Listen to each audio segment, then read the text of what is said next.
नमस्कार, स्वागत है आप सभी का। आप देख रहे हैं केएस न्यूज इंडिया। आइए नजर डालते हैं आज की खबरों पर। रविवार की रात मुजफ्फरनगर में नगर कोतवाली क्षेत्र के गांव विमलाना में दो समुदायों के बीच डीजे बजाने को लेकर हुए पथराव में एक पक्ष के कई लोग हुए घायल। पथराव के दौरान गांव में बना मंदिर भी हुआ क्षतिग्रस्त। रविवार की देर शाम पुलिस लाइन में एक कांस्टेबल ने प्रेम प्रसंग के चलते प्रेमिका को मारपीट कर किया घायल। सोमवार को मुजफ्फरनगर की नगर कोतवाली पुलिस ने वाहन चोर गिरोह के 3 सदस्यों को गिरफ्तार करते हुए उनकी निशानदेही पर 2 मोटरसाइकिल व 2 कार की बरामद। सोमवार को काकोरी कांड की वर्षगांठ पर नुमाइश कैंप स्थित अमर जवान ज्योति पर हुआ कार्यक्रम का आयोजन। सोमवार को मुजफ्फरनगर में दर्जनों दलित युवाओं ने ग्रहण की समाजवादी पार्टी की प्राथमिक सदस्यता। सोमवार को नवीन मंडी स्थल पर व्यापारी दिवस के अवसर पर हुआ व्यापारियों की वर्चुअल मीटिंग का आयोजन। रविवार की देर रात मुजफ्फरनगर में नगर कोतवाली क्षेत्र के गांव विमलाना में डीजे बजाने को लेकर 2 समुदायों में हुए संघर्ष के दौरान कई लोग घायल हो गए। पीड़ितों का आरोप है कि संघर्ष के दौरान दूसरे समुदाय के लोगों ने जमकर पथराव करते हुए गांव में स्थित मंदिर में भी तोड़फोड़ की। हमारे चैनल को मिली जानकारी के अनुसार रविवार की शाम विमलाना गांव निवासी बलजोरा के यहां पौत्र होने की खुशी में दावत का आयोजन था। वह परिजनों द्वारा इसी खुशी में डीजे बजाकर नाच गाने का कार्यक्रम किया जा रहा था, जिस पर दूसरे समुदाय के लोगों ने आपत्ति जताते हुए बलजोरा पक्ष पर पथराव कर दिया। इस पथराव में बलजोरा के पुत्र रविंद्र समेत कई लोग घायल हो गए। इस संबंध में और अधिक जानकारी देते हुए पीड़ित बलजोरा ने बताया। जी, क्या नाम क्या? बलजोरा। कहाँ के रहने वाला? विमलाने के। क्या मामला हुआ आपके गांव में? क्या पूरा घटनाक्रम है, बताइए। पोता हुआ था जी, उसकी खुशी में बच्चों ने डीजे बजा रखा था। उन्होंने उधर से आके पथराव किया, चोट भी लगी उसमें। कौन लोग थे जिन्हें पथराव किया? मोमडन थे जी यहाँ से। नाम क्या थे उनके? कौन? ये दिलसाद था, एक ये क्या नाम होंदा था, काफी थे जी। 20-22 के तो हमने नाम लिखवाए भी। पथराव क्यों किया? क्या कारण रहा? उन्होंने पथराव डीजे बजाते हुए चाह कहने लगा ये डीजे यहाँ ना बजाओ। ये कहा कि यहाँ डीजे ना बजाओ, तो पथराव किया। तो छेड़छाड़ की, पथराव करते हुए में कितने लोग होंगे वे और कोई घायल भी हुआ है इस मामले में? हाँ, मेरा लड़का एक रविंदर उस घायल हुआ, उसके चोट भी लगी हुई है, टांके लगे हुए हैं, कई 10 टांके करीब हैं। सीरियस है, अस्पताल में पड़ा हुआ है। हम ये चाह जी इसमें मुलजिम को सख्त सजा मिलनी चाहिए। वहीं पुलिस ने इस मामले में त्वरित कार्यवाही करते हुए दूसरे पक्ष के 22 लोगों के विरुद्ध गंभीर धाराओं में मुकदमा पंजीकृत कर लिया है तथा आरोपियों की गिरफ्तारी हेतु पुलिस लगातार दबिश दे रही है। इस विषय में जानकारी देते हुए सीओ सीटीसी कुलदीप सिंह ने बताया। सर, कल विमलाना गांव में सिर्फ पथराव हुआ है एक मंदिर में, क्या से पूरा मामला है? ये मिमलाना गांव में 2 पक्षों में कल झगड़ा हुआ था, जो डीजे पे डांस करने को लेकर विवाद हुआ था। इसमें दोनों पक्षों में आपस में मारपीट हुई, जिसके क्रम में मुकदमा पंजीकृत कर लिया गया है। इसमें 22 लोग नामजद किए हैं और लगातार दबिश दी जा रही है। शीघ्र उनको गिरफ्तार कर लिया जाएगा। सर, हिंदू संगठनों के लोग भी सर वहाँ धरने पर बैठ गए हैं, कह रहे हैं कि अभी तक गिरफ्तारी नहीं हुई, मुकदमा दर्ज किया गया है। नहीं, मुकदमा दर्ज कर लिया गया है और शीघ्र उसमें बहुत अति शीघ्र हम लोग गिरफ्तारी भी कर लेंगे। सोमवार की सुबह जैसे ही इस घटना की जानकारी हिंदू संगठनों को लगी तो हिंदू जागरण मंच जिला अध्यक्ष नरेंद्र पवार दर्जनों कार्यकर्ताओं के साथ पीड़ित बलजोरा के आवास पर पहुंचे तथा घटना पर कड़ा रोष जताते हुए दोषियों की शीघ्र गिरफ्तारी की मांग पुलिस प्रशासन से की। श्री नरेंद्र पवार का कहना था कि समुदाय विशेष द्वारा की गई इस प्रकार की घटना को कतई बर्दाश्त नहीं किया जाएगा। वह यदि 2 दिन में पुलिस द्वारा आरोपियों को गिरफ्तार नहीं किया जाता तो अगली पंचायत सीओ सिटी कार्यालय पर होगी। क्या मामला हुआ? पथराव हुआ है मंदिर पे, क्या पूरा घटनाक्रम है? विमलाना गांव, जहां हमारे हिंदू समाज के एक परिवार में छठी का कार्यक्रम था, बड़े ही हर्षोल्लास का माहौल था, खुशी का माहौल था। ऐसे समय में यहां कुछ जिहादी विधर्मियों द्वारा उस परिवार की खुशी में खलल डालने का कार्य किया गया और प्री प्लान योजनाबद्ध तरीके से विशेष समुदाय के लोगों ने हमारे हिंदू समाज के लोगों पर पथराव किया और सावन के इस पवित्र महीने में जो हमारा शिवालय है, शिव मंदिर है विमलाना में, शिवालय शिव मंदिर पर भी पथराव किया गया। कुछ आसपास के जो मकान हैं वो विशेष समुदाय के ताल्लुक़ रखते हैं, उन्होंने प्री प्लान मंदिर पर भी पथराव किया, जिसमें मंदिर को क्षति हुई है। हिंदू समाज पे हमला हुआ है। हिंदू जागरण मंच बिल्कुल बर्दाश्त नहीं करेगा। पुलिस का कहना है कि उन लोगों पे मुकदमा दर्ज हुआ है, कार्रवाई भी की जा रही है। पुलिस ने रात ही गंभीर धाराओं में मुकदमा दर्ज किया है, लेकिन अभी तक एक भी आरोपी की गिरफ्तारी नहीं हुई है। आरोपी खुलेआम घूम रहे हैं और धमकी दे रहे हैं। फैसले का दबाव बनाया जा रहा है, जिसे बिल्कुल भी बर्दाश्त नहीं किया जाएगा। आज मिमलाना गांव में शिव मंदिर के प्रांगण में हिंदू समाज की महापंचायत हुई, जिसमें हिंदू जागरण मंच की टीम भी पहुंची और यहां पर हमने सीओ सिटी को तत्काल मौके पर बुलाया। इंस्पेक्टर कोतवाली संतोष त्यागी मौके पर मौजूद थे, चौकी इंचार्ज भी यहां पर मौजूद थे। किस तरह की मिल रही है? धमकी मिल रही है कि फैसला करें। और यहाँ का जो हिंदू समाज है वो बहुत सीधा साधा और बैकवर्ड दलित समाज है, पिछड़ा हुआ है। ऐसे में हिंदू जागरण मंच अपने हिंदू समाज के साथ खड़ा है। झगड़ा किस बात को लेकर हुआ था? झगड़ा हमारे हिंदू समाज में छठी का एक कार्यक्रम का आयोजन था, उसमें डीजे बज रहा था, हंसी खुशी का माहौल था, हर्षोल्लास का। उस पर उन्होंने ऐतराज़ किया और दबंगई दिखाते हुए हिंदू समाज पर हमला किया। अगर इसमें आगे भी कोई कार्रवाई नहीं हुई तो फिर आप लोगों का? आज गांव में हिंदू समाज की पंचायत में निर्णय हुआ है, हमने साफ तौर से पंचायत में अल्टीमेटम दिया है, अगर 2 दिन के अंदर आरोपी गिरफ्तार होकर सलाखों के पीछे नहीं जाते तो अगली जो हिंदू पंचायत होगी तीसरे दिन वो सीओ सिटी के ऑफिस पे होगी।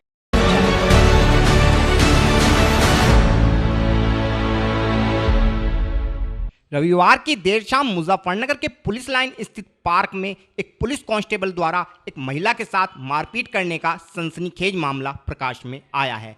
इस मामले में आरोपी कांस्टेबल ने भी महिला पर अपने साथ मारपीट करने का आरोप लगाया है। पुलिस द्वारा इस मामले में दोनों का मेडिकल परीक्षण कराते हुए मामला पंजीकृत कर आगे की कार्यवाही प्रारंभ कर दी गई है। हमारे चैनल को मिली जानकारी के अनुसार मोहल्ला शिवपुरी निवासी एक महिला का कांस्टेबल राहुल त्यागी के साथ पिछले 3 वर्षों से प्रेम प्रसंग चल रहा था। राहुल फिलहाल लाइन हाजिर चल रहा है। रविवार की रात राहुल व उसकी प्रेमिका में किसी बात को लेकर विवाद हो गया, जिसके बाद राहुल ने महिला के साथ मारपीट करते हुए उसे गंभीर चोटें पहुंचाई, जिस कारण महिला को उपचार हेतु जिला चिकित्सालय में भर्ती कराया गया है। इस विषय में और अधिक जानकारी देते हुए पीड़ित महिला ने बताया। मैं अपने भैया के यहाँ जा रही थी पार्क से, खजानपुर भैया के यहाँ पे उधर से निकल रही थी पार्क के पास से, और उसका पार्क में घूमने चले जाते हैं हम लोग, प्राइवेट है। तो जैसे वहाँ से निकल रही थी तो उसने एकदम से, वो पार्क का ताला लगा हुआ था, उसने बोला, वो मेरे भांजे ने बोला, मौसी पार्क का तो ताला लगा हुआ है। मैंने कहा कि इधर का गेट देखते हैं खुल रहा है कि नहीं खुल रहा। फिर उधर का गेट देखने लगे, कह रहे मौसी ये कैसे अंदर गया। मैंने बोला ये चौकीदार है यहाँ का। तो उसने कहा कि चौकीदार बोल रही है मेरे को। उसने एकदम आके मेरे मुंह पे तमाचा मारा, मेरा फोन फेंक के मारा। क्या नाम है उसका? राहुल त्यागी। कहाँ, किस विभाग में? पुलिस में। कौन से थाने में? थाना नहीं मंडी में था, सस्पेंड हो गया, नेता पीट दिया था। उसने कहता कि मेरा कोई कुछ नहीं बिगाड़ पाएगा। अब आप क्या चाहती हैं? मैं उसके खिलाफ कार्रवाई चाहती हूँ। अगर उसके खिलाफ, अगर उसको इतना वो करेंगे तो मैं सुसाइड कर लूँगी। मैं सच में कह रही हूँ, अगर अब भी वो जेल ना गया तो मैं सुसाइड कर लूँगी। क्या कारण है, क्यों मार पिटाई हुई है? 3 साल से हम लोग रिलेशन में थे। पहले बोला उसने कि शादी, मतलब मेरी शादी नहीं हो रही है। फिर उसके बाद मेरे को पता चला उसकी शादी हो रही है, उसको एक बच्चा भी है। फिर उसने बोला कि नहीं, मेरे तो वहाँ से अनबन चल रही है, उसको डाइवोर्स दूंगा, वो अच्छी नहीं है। तो कितने साल, मतलब किन किन लोगों ने मारपीट की है? उसने अकेले ने की है। उसने अकेले ने? जी, उसकी वाइफ आई बाद में, फिर उसने मारा मेरे को। वहीं इस मामले में पुलिस का कहना है कि प्रेम प्रसंग के चलते दोनों में मारपीट होने के कारण पुलिस ने दोनों का मेडिकल परीक्षण कराते हुए आगे की कार्यवाही प्रारंभ कर दी है। इस संबंध में और अधिक जानकारी देते हुए एसपी सिटी श्री अर्पित विजयवर्गीय ने बताया। ये कल रात में मामला एक संज्ञान में आया था, जिसमें एक पुलिसकर्मी और एक महिला के आपस में झगड़ा कुछ हुआ था, और जिसमें उनको कुछ, दोनों को ही चोटें आई थी। दोनों का मेडिकल करा दिया गया है और आगे की विधिक कार्रवाई की जा रही है। सर, पीड़ित महिला कहना है कि 3 साल में शारीरिक संबंध।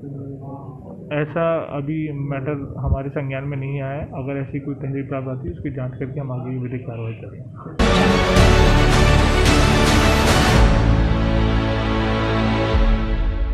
सोमवार को मुजफ्फरनगर की नगर कोतवाली पुलिस ने एक वाहन चोर गिरोह के 3 सदस्यों को गिरफ्तार करते हुए उनकी निशानदेही पर 2 चोरी की कार व 2 मोटरसाइकिल बरामद की हैं।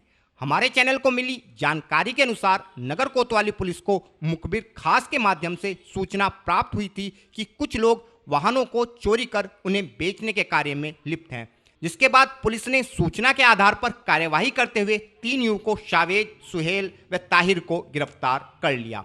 पुलिस के अनुसार सुहेल पहले भी चोरी के मामले में जेल जा चुका है। पकड़े गए अभियुक्तों से पूछताछ के बाद पुलिस ने इनकी निशानदेही पर चोरी की एक स्प्लेंडर व बुलेट मोटरसाइकिल तथा एक आल्टो व वैगनार कार बरामद की है।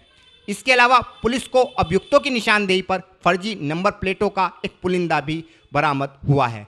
इस संबंध में और अधिक जानकारी देते हुए सीओ सिटी श्री कुलदीप सिंह ने बताया। सूचना मिली थी कि कुछ लोग लगातार वाहन चोरी में लिप्त हैं, वाहन चोरी करके वाहनों को इधर उधर बेच रहे हैं। इस क्रम में 3 लोगों को गिरफ्तार किया गया है, जिसमें एक का नाम सावेज है, एक का सुहेल है, एक का ताहिर है। जो सुहेल है उसका पूर्व में भी आपराधिक इतिहास है, पहले भी वो जेल जा चुका है, कई मुकदमे हैं उसके ऊपर। और इनके कब्जे से एक स्प्लेंडर मोटरसाइकिल, एक बुलेट और एक वैगनार कार, एक अल्टो कार ये बरामद हुई हैं। और एक इनके पास से पुलिंदा मिला है जिसमें कई नंबर प्लेट अलग अलग नंबरों की जो फर्जी इन्होंने बना रखी थी, जिनको ये गाड़ियों पे लगा के गाड़ियों को बेचते थे, वो बरामद की गई है। सर, किस तरह से गाड़ियों को चोरी करते थे, कैसे बेचते? ये गाड़ियों को चोरी करते थे, जो पुरानी गाड़ियाँ हो जाती थी उनको चोरी करते थे और उन्हीं को फिर उन पर नंबर चेंज करने के बाद उनको अलग अलग जगहों पर बेच देते थे। हम और भी इनके जो रैकेट से जुड़े हुए जो और लोग हैं जो इसमें लिप्त हैं उन पर भी हम लोग लगातार कार्रवाई करेंगे और जानकारी कर रहे हैं इसमें कौन कौन लिप्त और हो सकते हैं।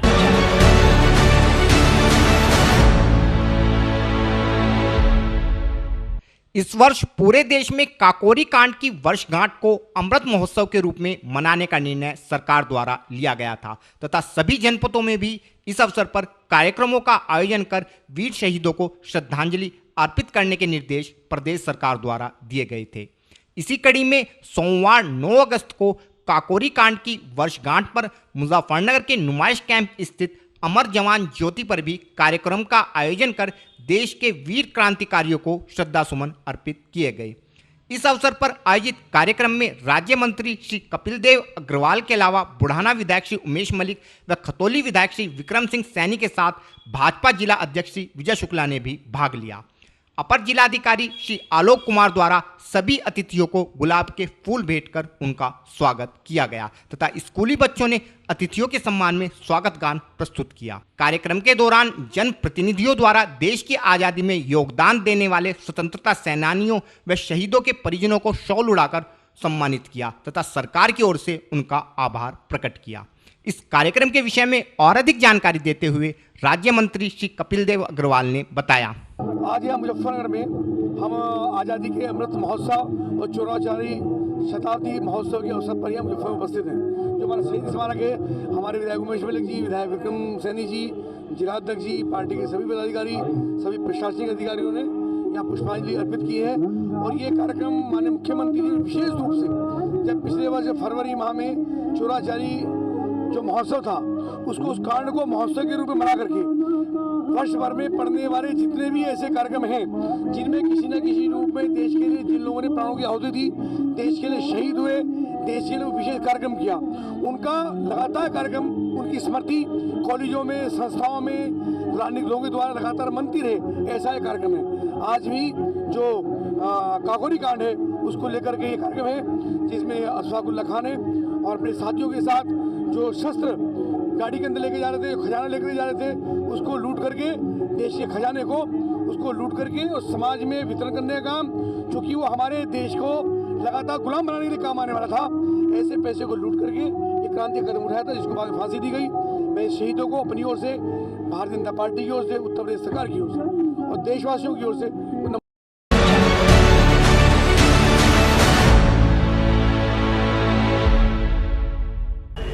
वक्त हो चला है केएस न्यूज इंडिया में एक छोटे से ब्रेक का।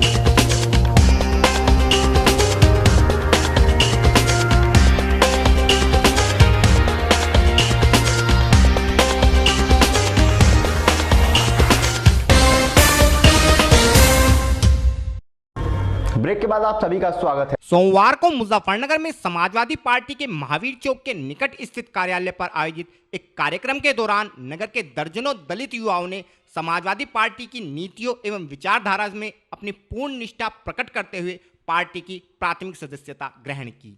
इस अवसर पर पार्टी जिलाध्यक्ष श्री प्रमोद त्यागी व पूर्व जिलाध्यक्ष श्री श्यामलाल बच्ची सैनी के अलावा नगर अध्यक्ष श्री अलीम सिद्दीकी के साथ साथ पार्टी पदाधिकारियों ने पार्टी के नए सदस्यों का तहे दिल से स्वागत करते हुए उनके उज्जवल भविष्य की कामना की।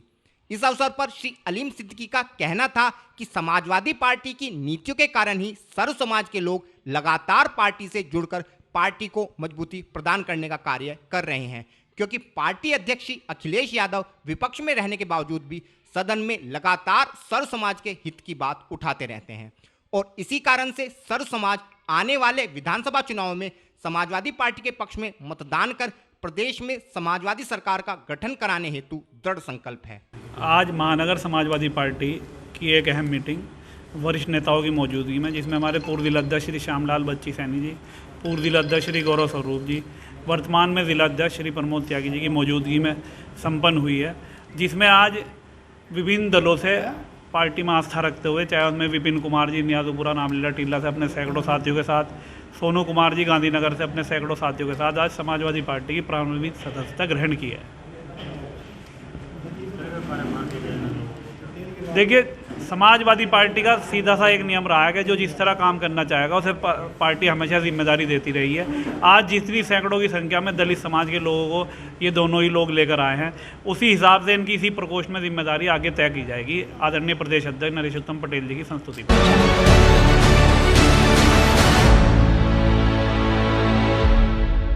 सोमवार को मुजफ्फरनगर में व्यापारी दिवस के अवसर पर नवीन मंडी स्थल स्थित मंडी समिति कार्यालय पर जनपद के व्यापारियों ने व्यापारियों की विभिन्न समस्याओं को लेकर बुलाई गई वर्चुअल मीटिंग में भाग लेते हुए अपनी समस्याओं को व्यापारी नेताओं के साथ साथ सरकार के प्रतिनिधियों के समक्ष भी रखा।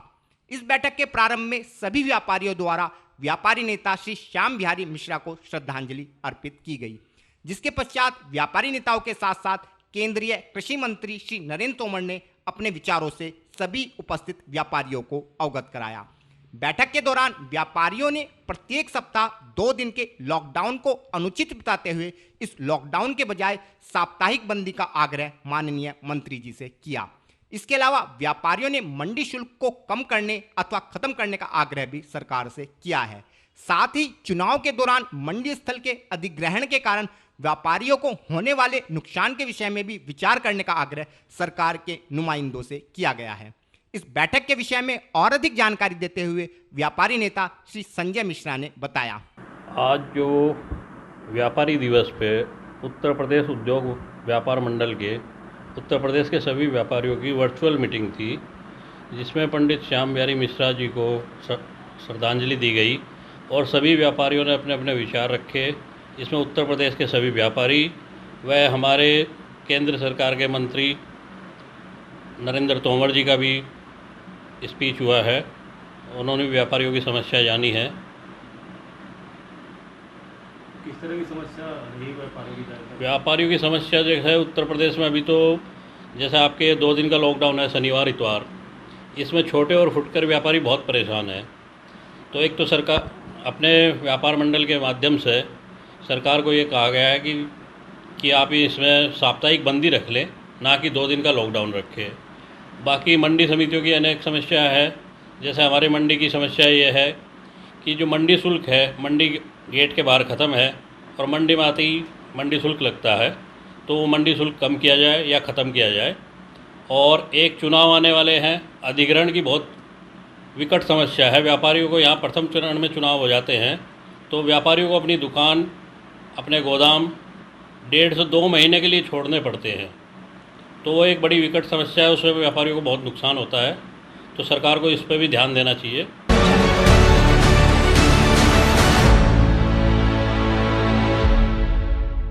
आज के बुलेटिन में इतना ही। कल फिर होंगे हाजिर कुछ नई और ताज़ा खबरों के साथ। देखते रहिए केएस न्यूज़ इंडिया।